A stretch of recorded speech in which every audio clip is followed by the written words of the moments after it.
This is the interview. I'm here with Big Fkn Joe, the legend himself. Good morning to everyone. Cheers. I'm going to start with Joe's on the beer, by the way. Is that the Bud Light? Light beer, because it's the morning beer. Danny Darko's beer. I'm going to start with saying, nice to see you, mate. Hello. How Shalom. are you? Shalom. I love the jacket. Yeah, deathmatchoutlaws.com. Nice. And how much are they? Do you know? That I do not know. Okay, but they're on there for sale. Yes, yeah. Make good Christmas gifts, wouldn't they? So they're quite light. They've got a hood as well. Yeah, nice. Barbed wire down the sleeves. Yeah. So can I ask, just out of interest, how did you get into wrestling? Just always wanted to do it as a kid. That was either be a Ghostbuster or be a pro wrestler, and obviously ghosts are fake, so I chose pro wrestling. Absolutely, and glass is not fake. I wish it was. The amount of people that think that's stunt glass is mad. I'm like, yeah. I barely get paid as it is. How do you think we got money for stunt glass? I've seen members of the crowd when the glass flies in the crowd and it splits their head open, sticks in them, and they scream. Yeah, I love it. And that's one little bit of glass. Imagine what a big sheet's like.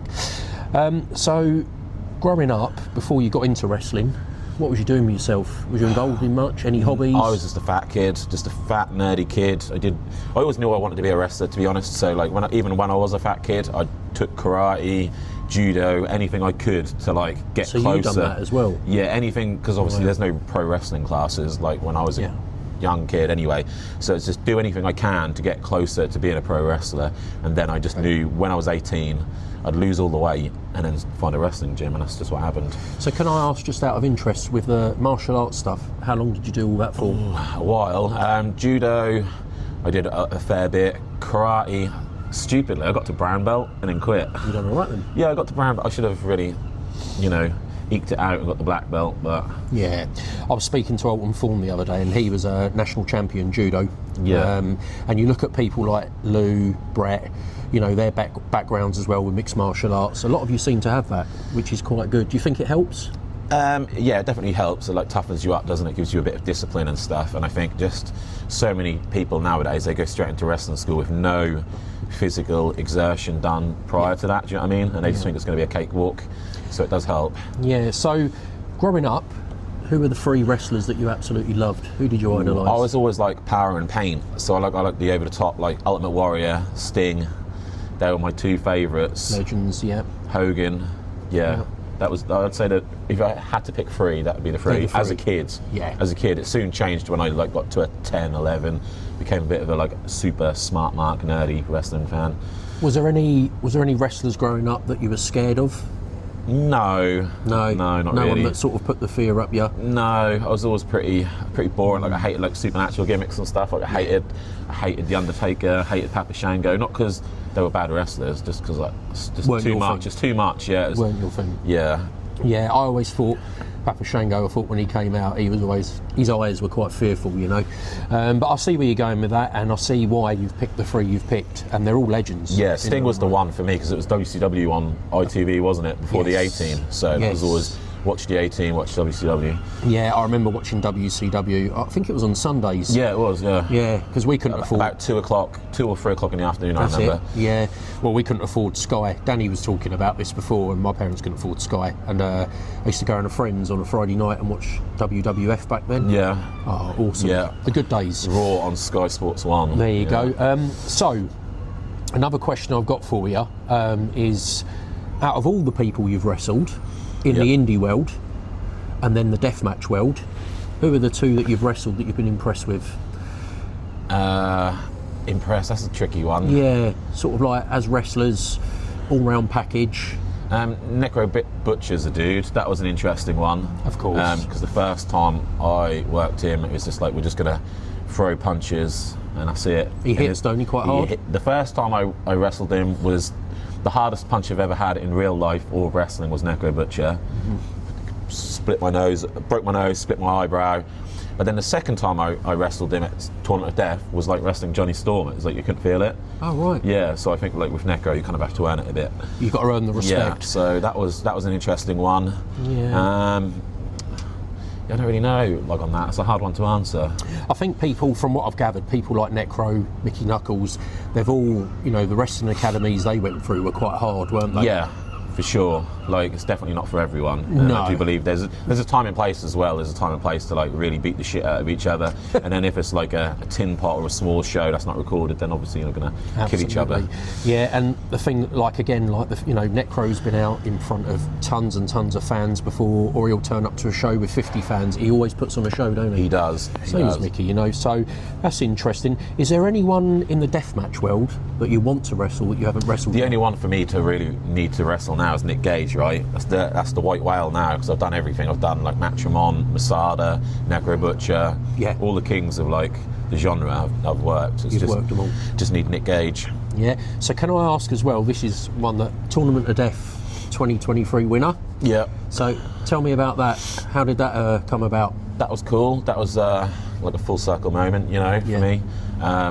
Just came about because DJ wanted me to win, which I'm grateful for. Yeah. Because I still remember getting the first one on VHS and watching it with my gran, when I was like fucking 12 or whatever. That's awesome. So that was cool. Probably being objective, probably one of the worst Tournament of Deaths, because there was like weather problems and stuff. So there was only 2 rounds, because later on that night there was GCW show, and it could have been 3, but I mean, I won it. Who gives a fuck, right? Yeah, I mean, was there a lot of rain and wind? There was, the first time it got cancelled because there was like a hurricane or some shit. Yeah. And then they did it again, and weather was like pushing, and like I said, the GCW show was later that night, so it was a case of, on the day, there was so many like weird booking things, because at the time you had Shlak, who was, I think, XPW. Yeah. And there was like 7, so there was like weird wrestling politics, which made the brackets hard. Okay. Like to who would win, who would go over, how many rounds. So I was just like to Deej, like, if we can't sort out the politics of it, why don't we just have a 4-way for the final? Okay, yeah. And then that way, certain people don't have to lose. So are you excited for TOD to be coming to the UK? Depends. Depends on the card, depends on the stipulations. I mean, it's good for the scene, for sure. Huge, isn't it? Yeah. Hopefully it draws. I mean, Tournament of Death, like CCW obviously has lost its luster a bit, but it's still got that cachet. Like Tournament of Death, the 2 shows that anyone really gives a fuck about with CCW are Tournament of Death and Cage of Death. Absolutely. So. It's a bit of a shame as well, because obviously we've lost Bleeding Gums over here, haven't we? Yeah. And another good brand over here, and a lot of the Scots are sort of upset about that. But yeah, no, TOD for me, UK. There's talk of it being on a Sunday, indoors as well. Yeah, it's definitely, I know for a fact it's indoors. Okay. Because you couldn't run that sort of show in England outside. It's too risky. Yeah. And I think it's like later in the year, so it'd be pushing it. Yeah, always better to do it indoors. Like, you're never going to recreate Deej's farm in England. It's impossible. So why bother? As long as the card's good, and the stipulations are good, and they've got enough weapons. All the deathmatch shows in England are pretty good. Okay, Joe, so some of your fans have sent me questions to ask you. There's a guy up in Scotland called Akil Ahmed. He's asked a question of you about what is the worst injury you've had in deathmatch? I've been pretty lucky, really. Just bad cuts, like bad cuts. Yeah. But nothing that's kept me out longer than a week or 2. I cut my leg quite bad. That sucked at CXW. Was Ben Robbins the ref, weren't he? Was that the That first, was me, Shlak and Darko. first Extreme, weren't it? Yeah, that one sucked. Yeah, okay. I remember Ben saying about it, because he was ref, and he said that was close to being quite... Yeah, because it was right in the groin, so you got like a... crown jewels. You got like an artery in your groin, which if you cut, you can bleed out quite badly, die. I didn't get that, thankfully, but it's pretty close to my balls. And then when I did it, it's the first minute in the match, and I remember instantly hitting the glass, and it felt like my leg was dead, like I couldn't like walk. Not good. But then I couldn't puss out because it's the first minute of the match. You got to carry on. With Darko and Shlak, and then Darko as well. I think I went into one corner, cut my leg badly. He went into another corner and maybe cut his arm or something. So it was like a comedy of errors. That wasn't fun. The thing with Danny as well is, as you know, because you've known him for a hell of a long time, he recently Extreme, when he cut his shoulder, you see him look at it, but he carries on. Yeah, well, that's the thing. You kind of have to in deathmatch wrestling. You kind of book yourself into a corner, right? You don't want to puss out. Like, no, you've got plenty to do. Yeah, it's like if you can walk, you can wrestle. And to be honest, like, it just adds to the luster, right? Like if Darko would have cut his shoulder and been like, fuck, I need to go backstage, then no one would remember it. But the fact he soldiered on makes it like iconic. Do you know what I mean? The thing with him as well is, I've noticed, I mean, I know he said to me he's got a hell of a lot of bookings now next year already, which is good, But you know, Loco Wrestling have signed him up for next year. I mean, that cut seems to have really like sent a shockwave through. Well, that's what I mean. It just helps. Like I said, if you'd have pushed out, no one would have. You know what I mean? It's 2025. Fucking hell, if he felt sad, everyone would be like, oh, sort of thing. But he cut his if he would have went backstage, no one would have said anything and supported him. But the fact he soldiered on just adds to the aura. You know what I mean? Makes him look more badass. Yeah. So it helps. Simi had a message the other day. It was actually for Alton, but we had an issue with the phone. So I'm going to ask you the same question. We've sort of gone over it already, but indie wrestling wise, is there someone out there? I know you've mentioned sort of you'd like to wrestle maybe Crawl one-on-one at some point. You've done some stuff with him before, but is there someone out there you'd enjoy wrestling? It'd be quite exciting for you, because I know you've done a lot of people. Yeah, I mean, indie wrestling, I kind of like fucked up matches. Like, I'm never really a fan of watching, like, say, Kenny Omega versus Will Ospreay, because I know exactly what it's going to be. I know it's going to be a great match, don't get me wrong, but I prefer seeing stuff like Nick Gage versus Hornswoggle, or fucking Scott Steiner versus Nick Gage. You like the weird matches, like where you don't know. Like, Will Ospreay's best match to me was him versus Vader at Rev Pro, because it's like no one has a clue if it's going to be good, if it's going to be bad, if it's going to be a train wreck. Yep. So I want to.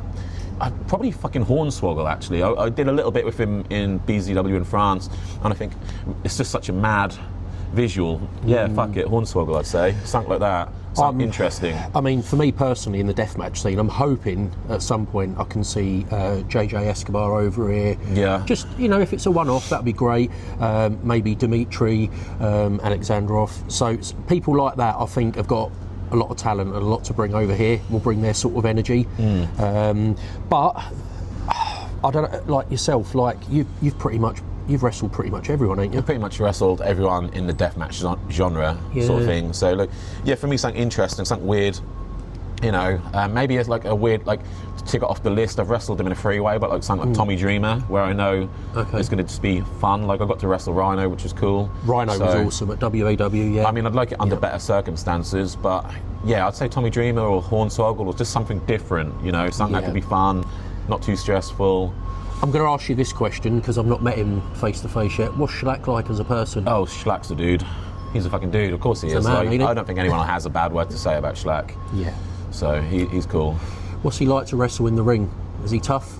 Yeah, but again, he's one of those ones, like, you know, he's not going to puss out, because there's nothing worse than doing a death match and someone gets cut and they're like, oh, I need to go home, where Shlak will he'll be in the trenches with you. Yeah, he'll keep going. He is a fighter, ain't he? So I've seen some of his footage and he's got gashes everywhere, bits of ear missing or whatever, and he just carries on. Yeah, the bits of ear missing. I was at that show, and it's just, he still stayed up with me and partied till the first flight home, though. Yeah, you don't so that's always a good thing with the lads. Like, they'll stay up. Did he stitch it back on himself? Or? Just left it that night. We left it. We drank some drinks. It might have been snowing. I'm not sure. It was a long night in Cali. So, coming off wrestling, some of the fans. Big shout out to Dom. You know Dom very well. Big shout out to Clark, Chris, Tobias. Massive shout out to Tobias up in Scotland, actually. He's recently had a death in the family, and we're sending all our love, mate, all right? Big love from Joe. So coming off the wrestling stuff for a minute. Yes. Right. I'm going to ask you some quick questions, see what your answers are. Most favourite alcoholic drink? Bud Light. There you go. That's Danny's speciality. Most favourite holiday destination or place you've been? Florida. I do love Florida. It's got to be Florida. Yeah. All day long. I want to get old and die in Florida. There you go. So anyone out in Florida? Please, Tony Khan. I'll be a coffee boy or anything. Just there you go. Tony Khan, if you're listening. I'd love to see you on AEW. It'll never happen, sadly. I wish. Oh mate, you'd bring some heat to that, wouldn't you? I wish. Yeah, no, you never know. You never know what tomorrow's going to bring. But are you a tea or a coffee man? I don't drink hot drinks, man. You're just not a cold drink drinks. Man. That's probably why Lucozade is such a problem for me, because I love cold drinks. Vegan or meat? Ethically, I would love to be vegan, but as I'm a fat slob with no self-control, it's meat. With meat all the way? Yeah. Okay, that's fair enough. And I've got to ask, now this question I ask a lot of wrestlers, and it's interesting. Do you have any pervy fans that try and get in contact with you? I wish I could do with more grapple game money, to be fair. Yeah. I could do with more people sliding in the inbox and asking to buy my pants and stuff. There's never enough money. I won't mention any names, but you probably know anyway. But one wrestler tells me once a month, twice a month, he'll get a lot of the certain communities. Grapple gays, we call them. That's it, yeah. Yeah. They'll message him and say how much of your underwear used, etc. Oh, I can imagine that's probably Tim Strange or Darko, I'd imagine. Oh, no, I don't know. I mean, I'll take any money, to be fair. Like, the amount of times I've had people slide into my inbox and be like, for 30 quid, will you send me a picture of your ass? And I think there's fans that upload pictures, like where they take 500 photos, right, of the match, and they'll upload all 500, and maybe 20 of them is just you bent over. Do you know what I mean? I think, well, okay. for 30 quid, if they just want a picture of my ass, like, more fool them, right? An idiot and their money, like, yeah, I don't know why anyone would want it. No, nor do I personally, but I've got bills to pay. You got I've got bills to and a pay. mortgage to pay, so I'm here for it. So, how do you fit wrestling in with a family life and a full-time job? It's fucking hard, man. It's hard because, like, my full-time job just covers the mortgage, and it's just hard juggling. Like, you know, you get parent guilt, you want to spend time with the kids. Yeah. But then you also want to play fight in your pants for little to no money. So yeah, it's just I keep jobs like security jobs that I've got, like kind of shitty jobs, just because I can tell them to do one. Do you know what I mean? Like with wrestling, like wrestling's the priority to me. Yeah. So I'm quite lucky that my job's fairly flexible. Okay. You know, I tell them I'm not working this day, and this day, because I'm wrestling, and if they said no, it was tough. So are you quite booked up for 2026 already? I've got too many dates, yeah. Probably too many. Yeah, okay. So that won't go down well at home. No, so any more European trips I've coming got up? Germany in January, which I'm looking forward to. The promotion looks quite cool. It's like rock and roll wrestling. It's not quite a wrestling show. It's kind of like half wrestling, half cabaret. Okay. Looks kind of cool. That looks good. Are you going back to France or Belgium? Or? Hopefully, yeah. Yeah. Is there anywhere you haven't wrestled you'd like to wrestle? Japan's the holy grail. Like, it nearly happened a few years ago, and then I got like a crazy infection in my leg, which I didn't know about at the time, so I had to pull out. So what happened with that infection? Was that basically, I did a death match in TNT in Liverpool, and they glued over some glass, so it was in my leg. And I work at a festival in Vegas, so I think with the flying and stuff, my leg ballooned up. Yeah, of course. And I got like a crazy infection. I could barely walk, put weight on my leg, because I was in America with no health care or travel insurance, so I just had to grin and bear it. And it was like I'd have flown back from America to England to Japan, and I could barely walk. Like, I'm a firm believer, if you can walk, you can wrestle, but I couldn't walk. Yeah. And it went until I got home and got that glass out of my leg that the infection went straight away. Have you got any stories from when you've been out in the States, one you could share with the audience? Funny stories? Funny stories? Yeah.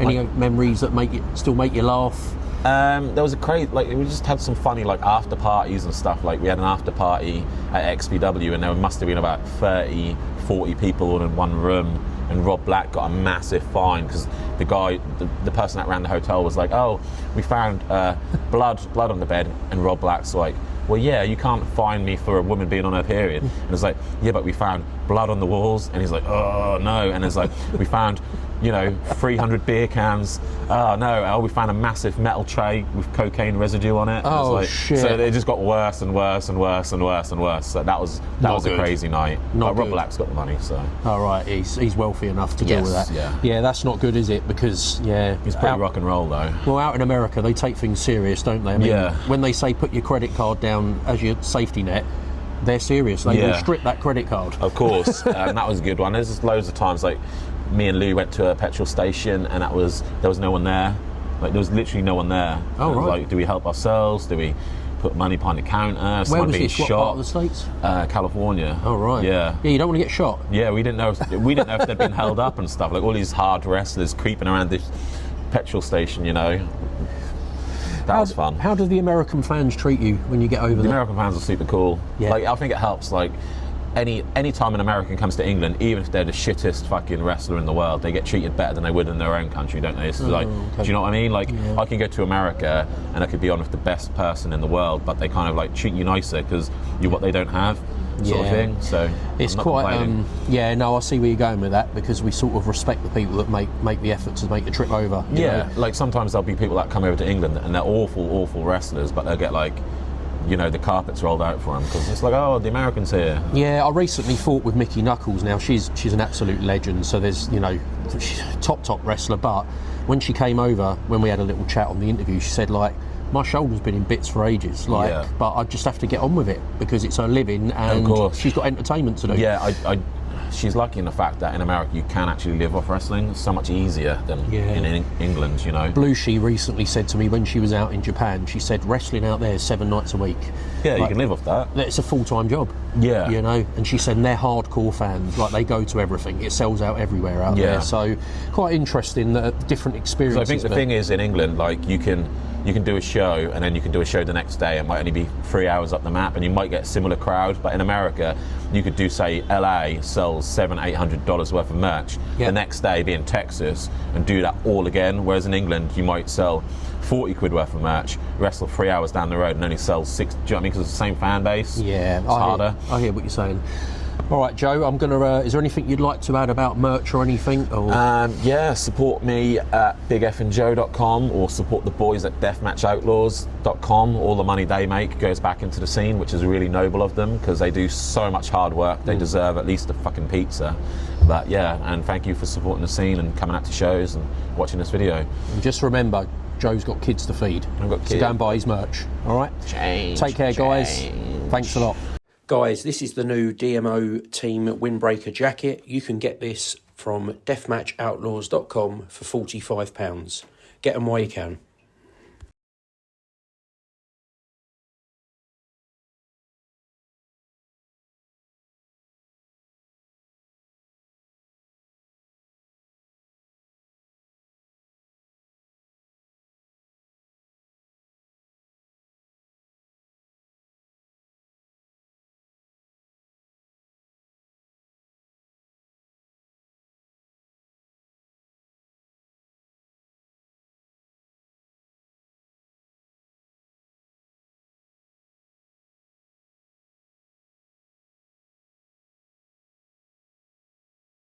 Hi guys, you can purchase one of the new DMO Team Windbreaker jackets, just like Joe's got on now, for £45 from deathmatchoutlaws.com.